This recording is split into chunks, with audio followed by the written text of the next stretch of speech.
Life can feel like a relentless storm, setbacks crashing like waves, doubts swirling like wind, and every step forward met with resistance. In those moments, giving up seems like the only way out, a tempting escape from the weight of it all. But the Buddha, who faced his own trials under the Bodhi tree, taught a different path. Not to flee hardship, but to meet it with wisdom, resilience, and an unshakable heart. His teachings aren't just ancient philosophy. They're a lifeline for tough times, offering practical tools to keep going when everything screams quit. Let's dive into the Buddhist wisdom that can carry you through the darkest days, transforming struggle into strength and despair into hope. The first anchor is mindfulness, the Buddha's gift for staying grounded when life feels like quicksand.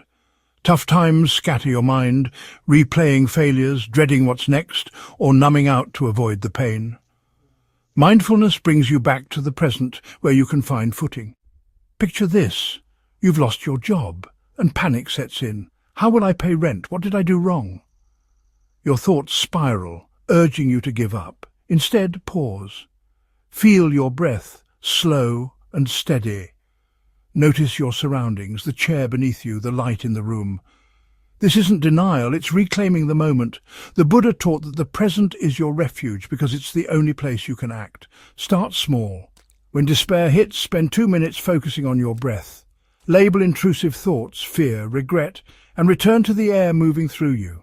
This habit, practiced daily, builds a mental fortress, keeping you steady so you don't surrender. Mindfulness isn't just about breathing, it's about seeing clearly. In tough times, your mind distorts reality, painting everything as hopeless. You fail an exam, and suddenly you're a failure. Mindfulness lets you observe these thoughts without believing them. Say you're overwhelmed by a family crisis. Sit quietly and watch your mind. This is too much, I can't handle it. Note the thought, but don't buy it. It's just a cloud passing through the sky of your awareness. The Buddha faced Mara, the tempter, with this clarity, seeing through illusions of fear. You can too. Try this. Keep a small notebook during tough days. Jot down thoughts that urge you to quit, then counter them with what's true. I'm struggling, but I've handled hard things before. This practice, done consistently, trains your mind to stay present, not lost in stories that sap your will to keep going. The second pillar is impermanence, the Buddha's reminder that nothing lasts, not even your pain. Tough times feel eternal, don't they? That heartbreak, that financial strain, that crushing disappointment. It's as if they'll define you forever. But the Buddha's truth is liberating. Everything changes. Your suffering, your circumstances, even your darkest moments are fleeting. This isn't about waiting passively. It's about enduring with hope. You're grieving a loss, and giving up feels easier than feeling the ache. Remind yourself, this pain is not my whole story. It will pass. The Buddha saw impermanence as freedom, not loss. To build this habit, reflect nightly. What upset you a week ago? Most of it's faded, proving the storm moves on. This perspective keeps you from quitting because you know the clouds will part. Impermanence also applies to opportunities. Tough times obscure the path forward, but change means new doors open. Maybe you're stuck in a dead-end job, tempted to give up on your dreams. But impermanence says, this isn't permanent either. A new chance, a course, a connection, a shift could emerge at any moment. The Buddha left his palace, not knowing what lay ahead, trusting life's flow. You can trust it too. Here's something to practice. When you feel trapped, write down one small possibility, a skill to learn, a person to call. Act on it, even minimally.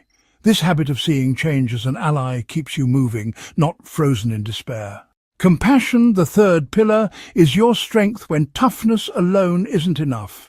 The Buddha taught that kindness to yourself and others dissolves the isolation that makes you want to quit.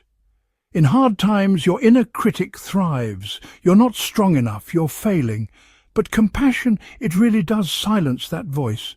Maybe you're struggling to care for a sick loved one, exhausted, ready to give up. Pause, place a hand on your heart and say, I'm doing my best and that's enough. This isn't self-pity, it's fuel to keep going. The Buddha showed compassion to all, even those who betrayed him, because he saw shared suffering. You're not alone in your struggle, and that's power. Extend compassion outward too. Tough times shrink your world to me, but helping others breaks that cycle. Maybe you're stressed about money, but you notice a friend's quiet pain. Offer a kind word, a coffee, a listening ear. It's not about fixing their life, it's about connection. The Buddha's metta, or loving kindness practice, is a lifeline here. Each morning, say, "May I be strong, may others be strong." Picture someone specific, even a stranger. This habit, done for 5 minutes daily, expands your heart, making your burdens feel lighter. Keep a log note, one compassionate act daily, like thanking a co-worker or forgiving a slight. Compassion builds resilience, reminding you why you keep going, for yourself and the world. The fourth pillar is letting go of attachment, not to dreams or love, but to rigid expectations that you know can really crush you in tough times.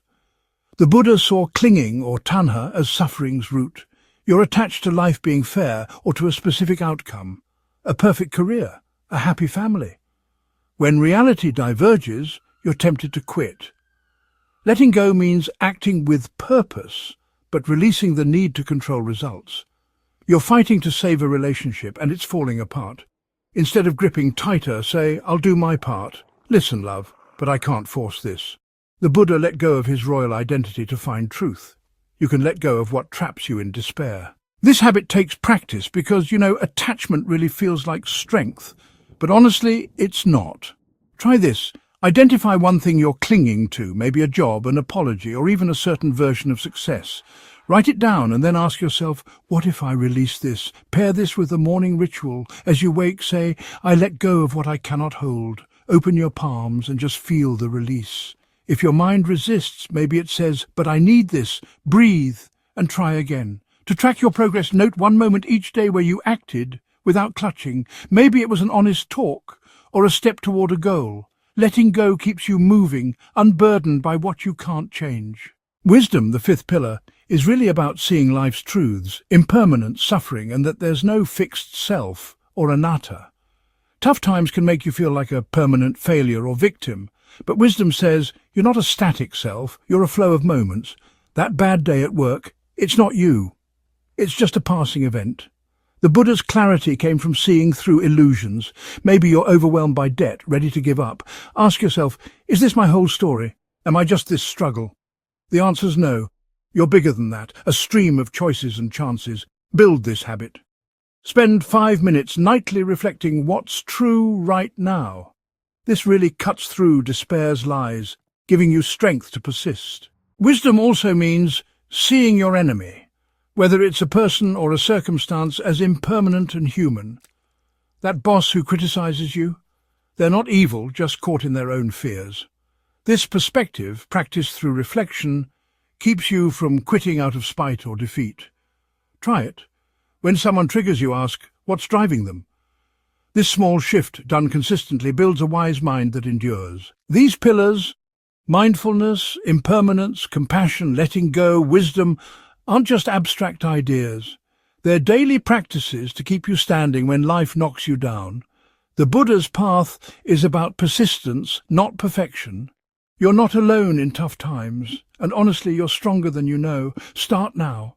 Take one breath, name one reason to keep going, and act on it. That's the Buddhist way to never give up.